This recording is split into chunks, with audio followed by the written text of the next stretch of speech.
The next thing that I think is hard about the architecture of information is the fact that it doesn't exist in a bubble. Very similar to the idea that you can't pick it up and hold it, wrangle it in that way physically. You also can't predict kind of how it will be influenced by the things around it and the things that it's within. Anything that you're designing lives within a set of nested architectures, right? Right now, we're in this room, and this monitor is within this room. But this room is within this building, within this block, within this neighborhood, within this city. And depending on where we are and what we're designing, we might be impacting all of it or just a small subset of it. But the thing exists in relation to those other places and those nested sets of architectures.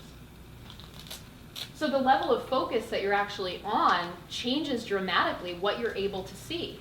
When you're all the way down working on an object at the object level, it can be very easy to not understand or look up enough to see what your impact is on an ecosystem.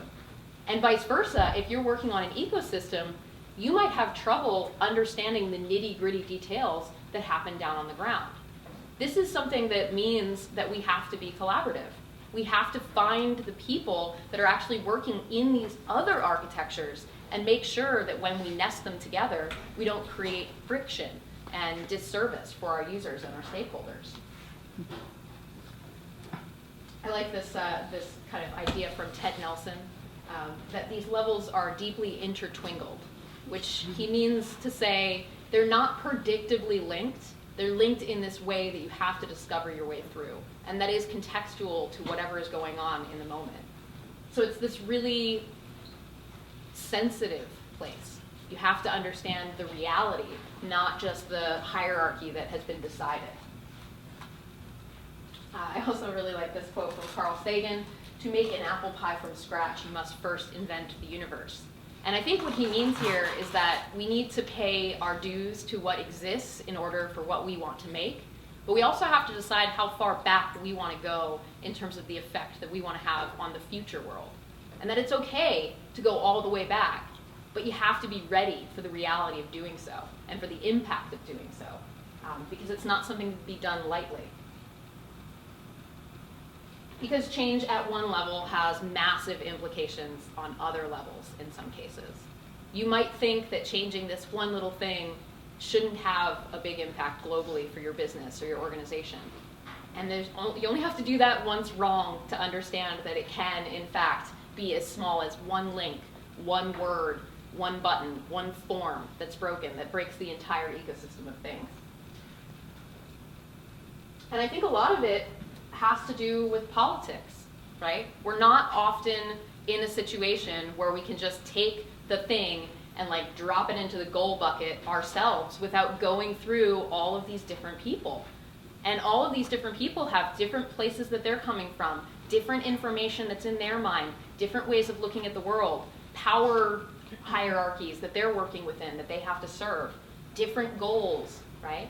They're all coming at this maybe with a similar intent to you in terms of the end goal, but negotiating through the politics of making sense is a huge part of the job of getting much done.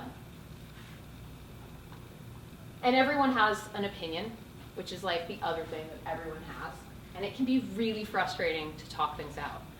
I hear a lot of people say things like, oh, well, it's just semantics, let's just not talk about it. Or I've seen people get so upset in a meeting that they leave like huffy-faced. I've seen people crying in the bathroom after a particularly hard design meeting. These are all normal occurrences because we are all human.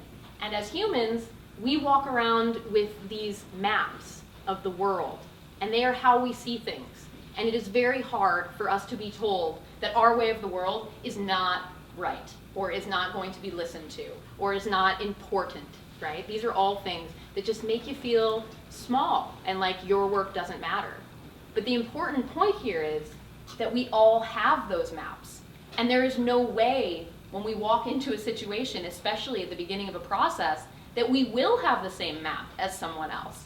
So that expectation that you will have a different opinion and that you need to share your opinion and compare it with other people in order to move forward and not feel resentful of that other person is the really important lesson. Because that frustration that you feel, even if it's momentary, is really what happens when those maps are out of sync, right? When we don't see things the way that somebody else sees things. And these are normal occurrences that happen with our friends and our loved ones as much as they happen with our colleagues. We have our own view of the world. Sometimes it doesn't look exactly like another person's, and the communication kind of gets in the in-between. So objects are really the only way for us to compare our models.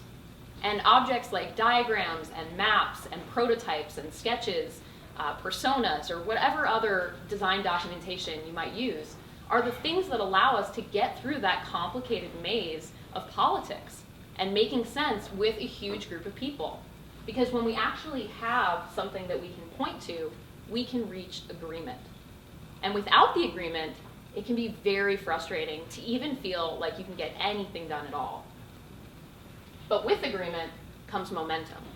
And we've all had this feeling when everybody on the team has the same expectations and has the same idea of what the next steps are and knows what their job is and knows what the effect is going to be and how everybody's going to be measured. It's just like, hey, let's all come to work tomorrow. That'd be awesome, right? Instead, most of the time it can be the other way. It's like, oh God, I really don't want to have another meeting with this person to argue about the same 3 things again, right? We've all been there. But that's part of the not agreeing part. And not having something to point to is the #1 way to get to non-agreement. Too much talking with the hands, right? When I'm teaching at SVA, I'm always telling my students, the first one that picks up the marker wins the meeting. So pick up the marker. Even if it's just a point on the paper, you will be further along in terms of getting those maps to look the same. But I will admit, very, very often, it is not just 2 people that you are dealing with. And it is not just the effort of just getting in a room with that one other difficult person and putting that one little point on the paper. And it seems so easy when there's just 2. But often, it's lots of people, right? It can be 30 people, 40 people, 100 people that you might need to convince in the year-long project that you're working on to actually go in a certain direction. And unfortunately, I think that a mess like this can feel impossible to get through. And that is a very natural moment as well. It's a moment that as an information architect professionally, I still deal with.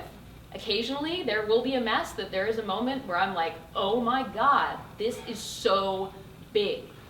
But I haven't found one yet that I haven't been able to get through with time and persistence and patience and diligence, because it will take all of that. But many people do get overwhelmed at this point.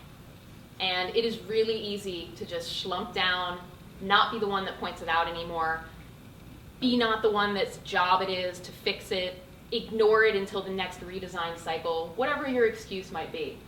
And I do see people kind of thinking of ways to hide the mess, putting up signs that say, please excuse the mess, maybe kind of vaulting it up. We've all done this. And there's ways to pretty up the mess, right? We might fluff the front end a little bit because it wouldn't be so bad if we just fixed what the users could see. Meanwhile, it's a trash heap behind the scenes. Or maybe we need a new user tutorial because we could guide people through the mess. We could kind of teach them our messy ways, and then they would be fine. They could use this thing. And my most favorite, the incentive structure for dealing with the mess. Perhaps if you pay us, it won't be so messy. We'll give you the less messy version of this, which is a UX strategy I'm seeing far too often implemented. I don't know who these UX designers are, but it doesn't seem right. But the point is that the mess is still a mess. Messes don't go away on their own. It is one true state of them, no matter what they're made of. But you have bought time. But guess what? Time, mess, bigger mess. Always. Every single time. It's like barnacles on ships or broken windows in neighborhoods. The minute you have one, you have another one, and then another one. And it's only so long before it impacts what it is you're trying to accomplish. You don't have to scrape every barnacle off. You don't have to fix every broken window. But eventually, there's a tipping point. There's a moment where you have to fix it. And it's just a matter of how much of an effort it is at that point to go down there. Do you have to dry dock the ship, or can you just send down a diver, right? So asking these questions of our virtual spaces, I think, is an important next step for many organizations. And I think what really gets in the way of true understanding is complexity. People don't like dealing with complex things. As much as we've created all of this for ourselves, most of us want to just have a simple life, doing simple things that make us happy. Not many of us want to put on the headlamp and go down the rabbit hole of complexity and have people fight about language and structures and scrape barnacles off of the bottoms of ships. But that doesn't mean it doesn't have to get done. And there's a lot of these rabbit holes that are not made of technology. They're actually made of the softer stuff, the human stuff that technologists are not going to be able to get us out of. Designers are not even going to be able to get us out of. We need to get out of it as a whole, as a group. Things like uncertainty of organizations or fear, right? These are things that are deeply seated in corporate culture. These are things that are not going to be fixed in wireframes or flow diagrams. These are things that actually need to be talked about at a higher level. And this is because everything is complex, no matter what it is that you're trying to do. Be it a simple, one-page website for that business that your mom wants to start in her garage. Even doing that is remarkably complex. People face more choices and avenues than ever before. I mean, which website type putting together service will she be using for her one-page website? Is she going to be selling anything for her one-page website? Because all of a sudden you gotta pay for something to do that, right? There's all these little tiny things. Oh, well, she wants to be able to update it like every week with like a blog. Well, now it's not a one-page website. Now it's several pages of a website. This spins out of control in even the smallest circumstances. Now apply that to global brands who have been masters of their industry and domains for years that are now being told, if you don't master digital in the next 5, you will be dead. Imagine the size of that mess and the uncertainty and the fear and the culture that might stand in the way of a mess like that being solved. Do you really believe that in 5 years? If these companies don't master digital, even if they're products that people have been using for generations?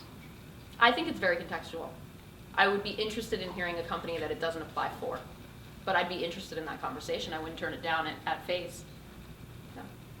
I think that businesses are under more pressure not only to be easy and clear, but to be unique, right? I think that the uniqueness part is something that maybe came out of left field, and I think maybe that is an attribute of the very media-driven culture that we're living in, but it's a reality nonetheless. There is opportunity now for small companies to go after big companies in a way that we've never seen before, where scalability is not getting them everywhere, where this unique part or the service part really is the differentiator. So it's a very interesting space to be in. And technology is constantly changing. I mean, ask anyone who's trying to break into the technology industry right now, and they will tell you that they have to go continually back to the education trough to try to figure out what is the newest thing, what is the hottest set of things that I need to know and the words that I need to be able to say just to get along. And those technologists, if they're struggling, imagine these organizations that are not digital companies and how much they must be struggling just to know the questions to ask or the people to hire or the systems to invest in. Match that with the thought that you're being asked to sign multiple-year technology contracts for much of the enterprise world, and you kind of get yourself into a quandary pretty quickly. How can we make these decisions with so little information? And on top of all of that, each person individually in this room and on your project at work and in your family and all of your friends on Facebook are all experiencing this overwhelming sense of information overload. There are now adult rehab facilities to go to for digital addiction. My mom has 2 iPads. What? Like, she uses 2 iPads. You want to know why? Because they redesigned the free cell application and she just doesn't like it. So she has a whole iPad just for free cell, and she's totally fine with that, right? This overwhelming, like, just too muchness. So information architecture, that thing that I'm totally in love with, that I wrote a book about, that I'm here to talk to you about tonight. IA is really the tools and concepts that I feel can help us through making sense of these messes that are made of information and people. And the only thing I can promise you is that they are not hard or expensive, but I can also say that it is still a challenge to use tools like this with anybody, just because of the humanness. So at its base, what is an information architecture? It is the way that we choose to arrange the parts of something to make it understandable as a whole. So whether that is the IHOP restaurant menu, which I helped redesign 2 years ago. Yes, the actual menu, not the digital menu, the actual one on the actual tables. The reason that I am so about that point is that there is this large assumption that IA is this purely digital, purely web navigational, purely, website, click, load, antiquated thing. It's not. If you look into the history of information architecture, it actually comes from the print design world. So the idea of deciding, of choosing the structure of something separately from how it looks is an idea that goes way back and harkens to more classical design values. And I think it's really a practice that is implementable on whatever medium it is that you find yourself working in as a designer. I also think that we spend much of our lives trying to architect information that makes sense to other people. You might not do that as a part of your job every day, but I would venture that you probably do. But a lot of us use these kinds of ideas and tools and concepts just to get through our personal life, right? When was the last time that you made a household budget that outlined things so you could explain it to a spouse? Or made a chore chart to explain to your kids the value of service within your household, right? The last time that you architected a grocery list so your husband could actually find the peas, right? All of these things are acts that we do to make sense of something that's otherwise unclear for somebody else. So there's 3 critical components that I want to try to unpack for you tonight with the hope that it will inspire you to start thinking deeply about the information that you architect in whatever the context is you find yourself in. So the first, and sort of the nut, if you will, is ontology, which is a really big academic sounding word, but I haven't found a better one just yet, so I'm going to continue to use it. Essentially what it means is that you know what you mean when you say what you say. I know, once again, with the hippy-dippy baloney. So I'm going to give you an example. Does anybody know what this animal is? Capybara. Very good. Very good. Now, since you know what this animal is, can you tell me, from a Linnaean taxonomic perspective, is this a fish? No, this is not a fish. Okay. Well, lady, I'm here to tell you, this is a fish. Now, why would I say that this is a fish? Because you can. Because I can. Well, that would be nice, but I'm not that hot. I'm not that hot. No, it's not just me. There are many people in this world that believe that this is indeed a fish. Why do you think this is a fish? It's an animal. Because it's an animal. Because it lives near water. Because it lives near water. These are both true. This is not the reason it is called a fish. Anybody else? Catholic Church. Thank you. Who said that? All right. So, Catholic Church thinks this is a fish. Why? Because it was the only food source available that they could eat on Fridays. Yes. This is a true story. So, Catholic Church had a marketing campaign, let's say. Tail, by the way. They had a goal of conversion, right? And they had this thing standing in the way. They went to this one part of South America, and they said, hey, this whole Catholicism thing, it's for you people. This is going to be great. Do you have any questions? And they were like, yeah, just one. What are we supposed to eat on Friday? We don't have any fresh fish. We have capybara. And so the Catholic Church was like, oh no, this really jams everything up, doesn't it? This makes a bit of a mess. I know. Why don't we just say, for the purposes of Catholicism, that this is a fish? And you guys, this is not the first time that the Catholic Church has disagreed with the rest of us, right? So at the end of the day, ontology is meaning, right? But it's further than that. It is the meaning that we put into the things that we create, right? And just like anything else that we create, back to that information versus content thing, we can't really control how people will interpret it. All we can do is architect things in a way with hope that they will interpret it the way that we wanted them to. So meaning is incredibly subjective.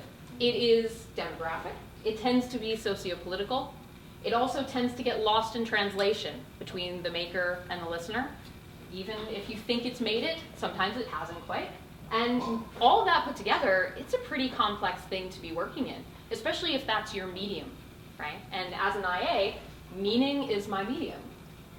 So I think to understand ontology properly, it's best to compare it to something that you're probably more familiar with from a terminology standpoint. So a lexicon is based on the term lexicography, which means to collect the various meanings of a single term. So if we were to look up the word like in the dictionary, we would see that there's many different meanings for that term. And all of those meanings have been designated with context. So when we look at all of those definitions, we can match it with our given context, and we can figure out what is the meaning of this term that this person meant. Ontology is what Facebook did with the like button. They chose that word and said, for Facebook, like does not just mean the things it says in the dictionary. Like is like a business model. Like is this thing that's going to change the world. Like is going to be such a big concept that an entire designer is going to spend an entire year of their life just designing that one button. If you haven't read that case study, look it up. It is fascinating. But this is a classical use of ontology. This is an ontological decision. They could have used a different word. They didn't. Think about how Facebook would be different if they used a different word. Now, think about all the terms that we inherit when we make things. The last time that you made something that you were like, oh, well, yeah, this has likes, or this has followers, or this has bumps, or hearts, or whatever it is. There's all these labels that we sort of grab from almost nowhere, when they're really all individual choices that we're making that add up to whatever the brand is that we're creating or the experience that we're delivering. So I spend a lot of time as an information architect helping companies to define terms. This is a term from a project I did with Nike. They were having this situation of going into lots and lots of meetings where the word flow would be used. And these were meetings between UX designers and merchandisers of sneakers. And when the merchandisers of sneakers would say the word flow, the designers heard like flow diagram, like this, and then that, and then the next thing. Well, they were kind of right, but not close, really. So they started designing the interface, and it became very clear that no one knew what the heck the word flow really meant, and that there was these two divergent ideas of it. So we did this exercise where we defined the word flow. And what we found out was that within the word flow, there was actually 3 other terms that really needed to be further defined to even understand the concept of flow. So this idea that language is made of these parts, and that parsing out each of those parts can be where that complexity actually lays, and be the difference between people's mental models. It might seem boring, but this meeting that we had in defining that one term was life-changing for this project. We could finally design an interface that got the merchandisers what they needed. And this flow thing wasn't this monster in the corner of every design review. What about context, though? Someone's talking about something and they're using a word. They're using it in a context. They're not just saying flow. Absolutely. So doesn't that help define these terms? It absolutely does help when assumption does not overtake context. So I'm totally with you. I wish that it was clear-cut every way, but it's not. People do tend to just turn off their ears and hear the first thing that they heard, and flow, oh, I know what a flow is, and it's like they didn't even hear the rest of the sentence because they're not matching in context. Right. Yeah. So controlled vocabularies are probably the most useful and least used document type in the digital world today. A controlled vocabulary is something that we really got good at defining back in the heyday of enterprise-level software, and it kind of stopped there. A lot of controlled vocabularies exist for the computers, which is interesting because the reason that controlled vocabularies exist is for the computers to understand the humans. So often I actually find that unearthing the controlled vocabulary document and making it the human version can be really kind of powerful for people to understand what are the different words that we should be using when we're talking about this, and kind of teaching a vocabulary with the context that we're designing in. Now obviously there's some contexts that are far too large to write a list of all the words that you say. The New York Times has taken on that challenge by creating this, the words we do not say which is sort of the reverse of the controlled vocabulary. And it allows them to enforce this consistency on their staff writers, their freelancers, anyone who comes new into their organization. How better to train these writers to sound like they work at the Times than to ban them from saying words like eatery and zeitgeist. You cannot say a who's who was donning a cape, nor can you say the word indie if it is not followed by the word rock. Who knew, right? The writers at the New York Times knew. So I think the trick here is to start with languages, not interfaces. And that tends to get conflated very quickly. We think, oh, well, we'll make the interface, and then every word or every icon that's on that interface will decide what it is. Sometimes the problems are actually upstream from there. The problems are how the mental model of the person interacting within the system understands these concepts to come together at all. And the words chosen is way down the line, right? So thinking about the language from the standpoint of these building blocks that we're using to shorthand between each other on what we know, and really starting with that, agnostic to the interfaces, right? As far-reaching as you can. I also think it's really important to remind people that language is not just words, right? Language is all around us. Language is everything from your body language, the way that your speech lilts, even the clothing that you choose to put yourself in is language, right? On the internet, you might run into this little icon. Out of context, I'll be interested to know. Does anybody know what this little 3-lined icon is? You sometimes see it in the corner of mobile websites. The menu. Hamburger. Why is it called the hamburger menu? Maybe? They're different hamburger. Because they're different components. Okay. A bun, a hamburger, and a bun. A bun, a hamburger, and bun. I actually saw one that was photoshopped with like a little guy like in a bite out of it. It was really funny. Yeah, this thing, I'm going to go ahead and say that whoever used it first did not call it the hamburger menu. And I really like to think about this idea of people having to say hamburger menu in customer service context. Like you're sitting in a cubicle giving help advice to somebody who's called in on the website, and you're like, no, you just like tap the hamburger menu, right? Why do we call it that? Because it doesn't have a word. We don't like it when things don't have words. So even though language is not just words, be very careful in making decisions where you're not choosing words for things. Because I hear that go on in a lot of projects. It's like, well, we don't have to pick a word for that. We'll use an icon. Somebody has to mention that thing at some point, even if only in direction. And not having a word could actually be a complexity that you're skipping over. And it could have other implications up the stream. So we call this an uncontrolled vocabulary. This is when we haven't figured out our language and we have just gone to our interface and made this 3-line thing that looks sort of like a hamburger. And the problem with uncontrolled vocabularies is that they increase this other thing that's natural to humans, which is called linguistic insecurity. If you have ever talked to somebody that you're like, this person is so out of my league intellectually, and you felt like, I don't understand anything they're saying, I'm just gonna like nod and bob through it, that is the feeling of linguistic insecurity. And it doesn't just happen when people talk over you. It also happens when people are just talking a different language than you. And by different language, I don't necessarily mean like not English, right? I mean like the words they're using are more markety than your designy words. Or when the technology team gets together with the executive team, there's fireworks because nobody agrees, right? These are moments where we are all experiencing linguistic insecurity. And the problem with linguistic insecurity is that people suffering from it really suck to collaborate with. It's like this reptile brain thing where we just shut off and we go into that fight or flight mode where we just want to get through the meeting. We don't want to collaborate. We don't want to get through the mess. We just want to leave the room. And there's a lot of moments like this where we could just not figure it out. We could go on with our day. We could make it an icon or save it for the next meeting or send an email to so-and-so to make the decision. But one way or another, that insecurity is still there.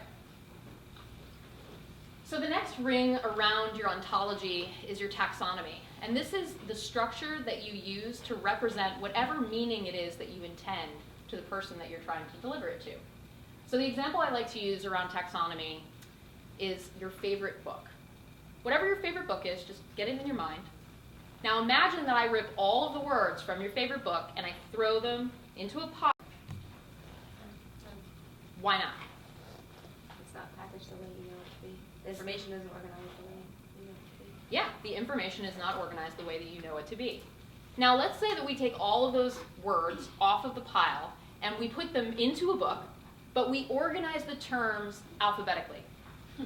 Is that your favorite book? No. Why not? Same reason. Same reason. So we've applied another organization, but it's still not the exact same one that we had before, totally different interpretation. Now at this point we have a pretty cool dictionary made from the words of your favorite book, which somebody could go nerdy about that. Now what if we were to arrange all of those same terms, not alphabetically, but by how they relate to one another in terms of meaning? Would that be your favorite book? But how could we read it? There wouldn't be sentences. How would we read it? There would not be sentences. Exactly. Without the structure, the meaning dissolves almost entirely. It is very difficult to deliver meaning without structure, with content alone. A pile of anything on the ground is not likely to delight much, right? And it's very low likelihood to bring your intent forward. Unless, of course, your intent is to say, please look for a needle in a haystack, in which case that architecture would work out just fine. So Richard Saul Wurman, inventor of the TED Conference, also coiner of the term information architecture, very special person to my heart, he came up with this amazing kind of founding thought on information architecture, which is, there are only 5 ways to organize anything, which is meant to be a super anxiety reliever. There's only 5 ways to organize anything. That's so great. That's like something you hear on an infomercial at like 2 in the morning. You're like, I will have 10 of those, please, right? But it's true, right? If you look at this over and over again and you try to think, okay, so what did he mean? Was he really, I mean, he did this before digital. Is that going to change it? But no, it really comes down to these 5 things. And these 5 things he also made into an acronym for you to remember, which is LATCH. So location, alphabetical, time, category, and hierarchy. Now, I am not about to tell you that there are really only 5 actual structures to implement on any form of information. It actually is not quite that simple. So this is a picture of my husband. We got married last year. Big kind of event was moving the records in together. Really big deal. I mean, that's forever, you guys. No going back. So we had this day where we were like, okay, we're going to combine the records. And you can see I've made little Post-its. These are for alphabetical quadrants that we're going to then combine into. Imagine what it's like to live with me. So he's going about his sorting, and he hits this Michael Jackson record. And he looks at me with his sweet little face, and he says, M, right? And I wanted to punch him. I was just like, there's no way that this is really your answer. You're fucking with me. Excuse my language. And he was like, no, come on, seriously. M, right? And I was just like, have you ever been to a library? Do you know anything at all about anything? And he was just like, no, come on, I'm serious. I really think that if you went to a record store, it would be under M. And I was like, no. No. It would be under J with the other Jacksons and the Jackson 5, and this makes sense, and the world is right. And we had this, like, I'm telling you, this was like the first fight of our marriage. It was about where to put this damn Michael Jackson record. So at one point he says to me, you know, it really doesn't matter. We'll just put it in one or the other, and then we'll always look at both, and it'll be fine. And I was like, no, what's the next record in the pile? And he goes, Crosby, Stills, Nash & Young? And I was like, Taxonomy broken! So we decided to put on our coats and go to the record store. And we had this bet, $1, you know, like you do, that he was going to find this record under J, not under M. And he was so confident. Sweet, sweet man. Now, guys, where do you think the record was? J, right? Because that makes sense. So I have this victory lap around the record store. I am like so excited. I'm like, this is totally making it into my next talk. Ha ha. And then the story got even better. We're walking home, and he's like kind of, you know, tail between his legs, and he's like very upset, and he's thumbing his device. And I'm like, what are you doing? And he goes, no, just give me another minute. And he goes, ha, I knew it. He checked all of the streaming music services on the internet and determined that, in fact, on all of them, Michael Jackson is under M, not J. Right. Ta-da! Yep. Drama! Yeah, it's different there. Right. Isn't that amazing? It's different on other things, too. Of course it is, right? I mean, anything has a different structure and a different arrangement based on the context that you're in. And I, as the user of both analog and digital music services, have never ever noticed. Never, right? So this is an important thing for us to think about in two regards. One is that as users, we can bounce between taxonomies really naturally, and we kind of feel our way through. It takes a lot for it to feel odd, right? But when it feels odd, it feels odd. I think the more important part of the story is that organizing the information is not actually the hard part. Agreeing on how to organize the information is the hard part, right? Agreeing that it's always going to be J or always going to be M so that we avoid the confusion of it being either one at any point. That's really the hard part. And when it's only two people and it's records and it's for your personal use, it might not seem like a big deal. But how many of these kind of situations arrive in our professional lives or when we're building something that's larger, right? All of a sudden it's like, we'll just put it in both places. Oh, and then everything's in two places. Now that'll be great. Can I just say something? Yeah. I have a hyphenated last name. Oh, I'm sorry for you. And one of them starts with G, and one of them starts with F. Oh. And people put them in different places every time. And when I started my job, the IT department gave me a different username for each login. Wow. I did not pay her to tell me the story at this Every moment. time I meet a man, I'm like, what's your last name? Just one? It's really short? Hilarious. So the way that you get from those 5 basic ways of organizing information to your actual way of organizing information really comes down to what's called a facet. And a facet is pretty simple. It's all of the things that you know about the thing that you're trying to organize. So, for example, if we were to try to think of 10 facets of a vegetable, we might come up with things like color, texture, taste, the season it was planted, the season it was harvested, maybe the class and subclass, we go back to the Linnaean taxonomic stuff, maybe the countries that it's consumed in, or even the cost, right? By combining those unique facets with Richard Saul-Wurman's latch concept, we can come up with easily 20 ways to organize a box of vegetables, right? We combine the things that we know about the vegetables with the idea of location. Okay, well, we can organize it by the countries that it's eaten in, right? That's a location organization scheme. Or maybe we want to look at an alphabetical scheme. Well, is it the popular name, or is it the scientific name of the vegetable that we're going to use for that? Or maybe it's some sort of cultural name, right? In the place that I grew up, the carambola fruit is known as a star fruit, right? Which name? Which one do you actually do it under? When you get into time, we could do it by the length of the season or the harvest time. Or down in hierarchy, we might see hierarchies develop around the way that things are grown or the soil type that it's grown in. So a multitude of ways. We could just keep on going with all these different ways to come up with. But really, in selecting the right one, it's a rhetorical moment. It's a moment where we're saying, this is what we mean by this arrangement of things. Yeah. And that's an incredibly important moment to have. Because if you just pick or get handed or inherit a hierarchy that you're going to then slot all your stuff into, you might end up in a situation where you're classifying things in a place that people don't understand. So a good example might be, let's say that your new job is to take a grocery store chain and help them to go online, okay? And they want to do online ordering. Now you have this produce section. It's kind of unwieldy, so you're going to make some categories within it. What category do you put the tomato in? Is it a fruit, or is it a vegetable? You put it in vegetable. You put it in vegetable. Technically it's a fruit, though. Yeah, I know. Yeah, she knows. Okay, so why would you put it in vegetable, even though it's technically a fruit?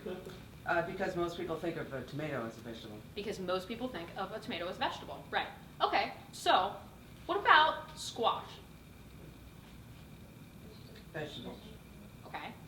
Now squash is actually a fruit as well. So same thing? Yep. Okay.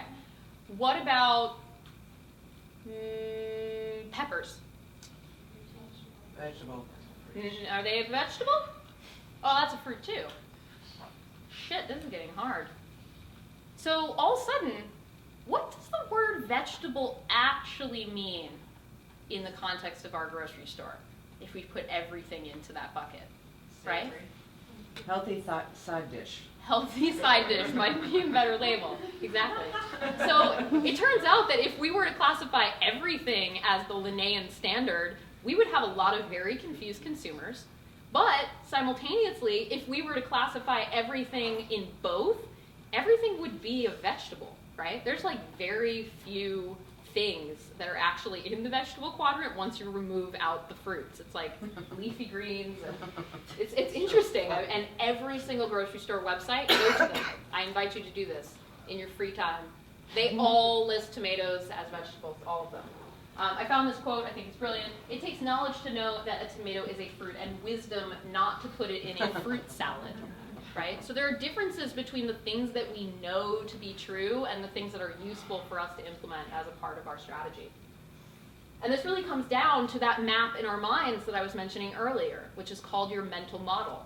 And these mental models matter drastically, especially when we're trying to make categories or labels for people to consume in trying to find whatever it is they're trying to find. If we were designing a grocery store website that was serving people who were from the farming community, having the tomato and the vegetable might be a little strange, and even like ho-hum, oh how cute is that, they don't know. But if we have it in a consumer website, it might actually be the right decision. And that last outer ring, so once you've got your ontology, you have your taxonomy and your structure set, the last piece is really the choreography. And this is around the unique intersection of context and channel. So the context is that situation or the circumstances that are really forming around the interaction. And the channel is whatever medium or communication pathway you might be using to get to your end user. So for a company like Instagram, for example, they've got their desktop website and they've got their mobile website. So question for you.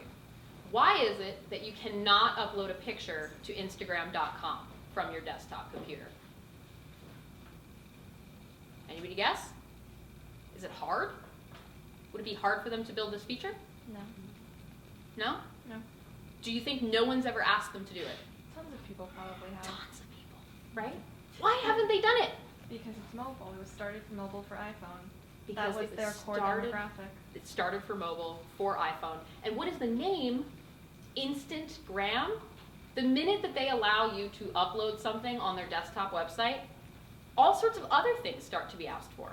Well, why can't I do multiple uploads? I mean, it'd be so easy. Or why can't I have an album on Instagram? It would be so simple. Or why can't I have sets of pictures on Instagram? Wouldn't that be so cool? All of a sudden, Instagram is just like Flickr, or just like any of the other photo sharing services that haven't done as well as Instagram. To remain instant, they have to choreograph their intent properly. Didn't Instagram invite those questions by creating a desktop site? So Instagram originally, yes, great point. They did not have a desktop site until, I think, only like 18 months ago or something like that.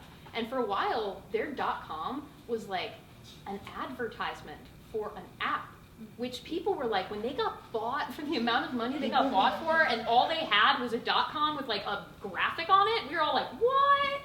But when they came out with this like in between, you can view things, but if you're not a member, you can still see things. I mean, it's a really brilliant version of choreographing intent. And I think that the way that you choose to actually choreograph the things that you have says a whole lot about you. And not having control in wrangling that through that scope monster can be really difficult. I think there's another point to this, which is that choreographing simplicity can still be really complex. So this diagram over here is a reverse engineered hierarchy diagram of all the options that a user has within the Instagram mobile app. And I think we can all agree that in looking at this screen, there is just so like little translation to like, oh my God, look at all those things. Because they have done such a brilliant job of choreographing this thing. They have brought it together to the point where we don't even notice that it has all this stuff. Even though if you read each one of these boxes, none of it is Greek to you if you're an Instagram user. You have touched and manipulated all of these things. But you don't know how deep it really is until you look behind the scenes. So I want to leave you with a warning. And that is that information architecture is not something that you choose your way in or out of. It is something that always exists. You do not get to put it there when it was not there before. All you can do is change it. So whether or not you focus on it as a thing that you are actively doing responsibly and thoughtfully, that's the choice. But whether or not it exists, it's not really a choice that you get to make. I will also say that information architecture is absolutely not just for information architects. I meet people every day that use information architecture as a core part of whatever they do, and very few of them have that as their specialty or title.